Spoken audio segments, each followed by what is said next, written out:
Hello, and welcome back to LA's historic Union Station. Today we are going to be taking a tour of Union Station's facilities and amenities. The iconic entrance is located on the west side of the station. Union Station was built in the 1930s and is the largest passenger terminal in the western United States. Considered by many to be one of the last great train stations, Union Station is an incredible reminder of what rail travel in the US once was. The first thing passengers are greeted with are the incredibly high ceilings of the ticketing hall. Although it is not currently in use, the hall still remains for events and maybe someday for passenger service.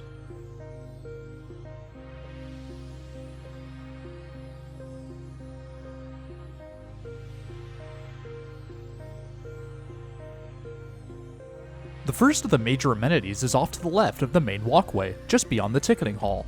Trax Bar and Restaurant is a traditional sit-down establishment with a decent selection of options, although the menu is quite pricey, so certainly not an everyday dining location.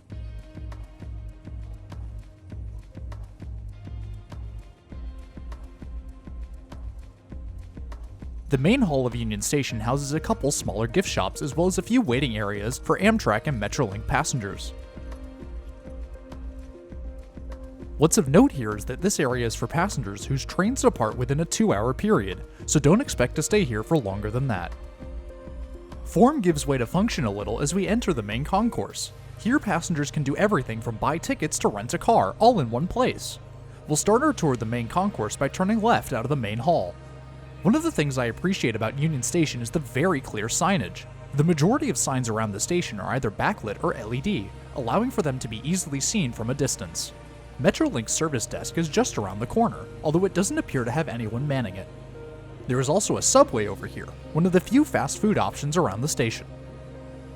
There are 2 baggage claims here that serve passengers on Amtrak's long-distance routes who wish to check their bags to their final destination.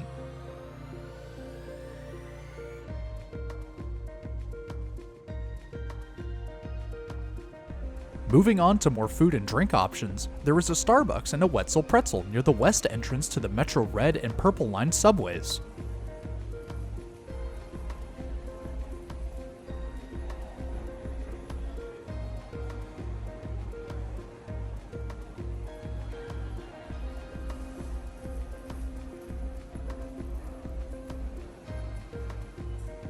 Train information is posted on multiple LED displays around the station, with information including train ID, route name, destination, departure time, and track numbers.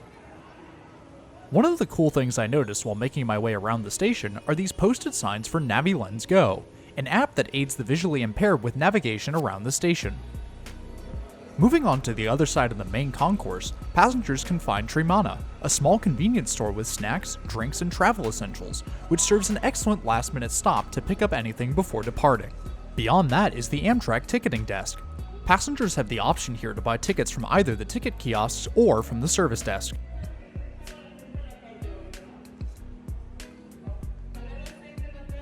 Union Station also has rental car services for Hertz, Avis, and Budget, so it's easy to book a car and complete that last leg of the journey. Now it's time to head under the tracks and over to the east side of the station. As we head over there, let's take a look at some facts and history about the station.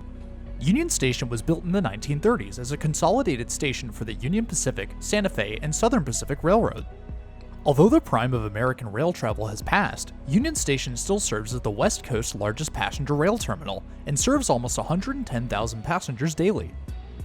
Union Station serves Metrolink and Amtrak Pacific Surfliner commuter trains and also serves as the westernmost terminus for Amtrak's Coast Starlight, Southwest Chief, Texas Eagle, and Sunset Limited long-distance routes. There are also local transit connections to the Metrorail Red, Purple, and Gold lines, as well as various bus routes around the city. Union Station has a total of 14 tracks, 12 for Metrolink and Amtrak and 2 for the Metrorail Gold line, although there technically are 2 more if the subway station below ground is to be counted. Union Station is slated to receive some upgrades in the coming decade as progress continues on the California High-Speed Rail project. Los Angeles is one of the major transit hubs on the line, and Union Station is to be the host of the new high-speed line, but is unable to do so in its current state. That being said, there are no current plans for construction as service is not projected to begin on this portion of the line until 2033. While we got a second, why don't you hit that subscribe button? It's totally free and helps support the channel and the content I make. I would love to keep doing this for as long as possible, and your support helps me continue to do so. Thanks! The tunnel at Union Station is very much just a tunnel, but there's plenty of space for peak hours when the station gets rather crowded. All of the platforms have the same digital LED signs as were in the main concourse, displaying relevant train information for passengers in the tunnel. At the very eastern end of the tunnel are a few monitors that display all of the current train information and also include updates for the Metro rail routes that stop at Union Station.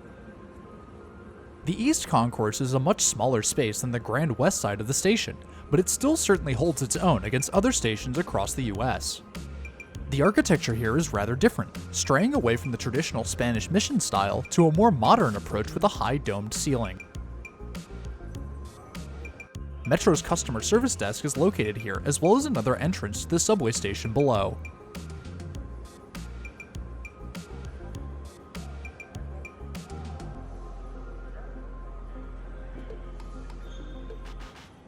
The last two restaurants are also located in the East Concourse. The strangest feature of Union Station is also located in the East Concourse, and that is the aquarium. Union Station houses a 7,500-gallon aquarium that was a part of the installation City of Dreams River of History by May Sun and Richard Wyatt in 1996, and has been maintained to this day.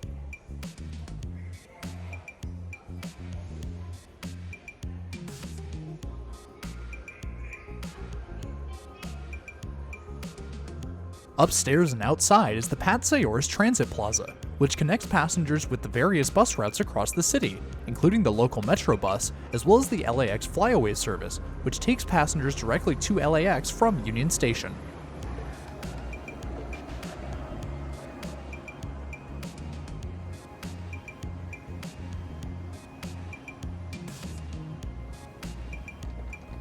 There are plenty of maps and other documentation throughout the plaza, and overall feels like one of the nicest bus terminals I've ever been to.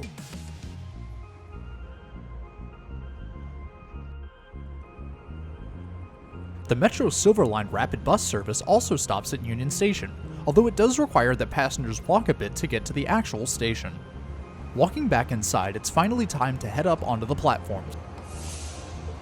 Waiting on Platform 9 today is an Amtrak Pacific Surfliner getting ready to continue its journey to San Diego.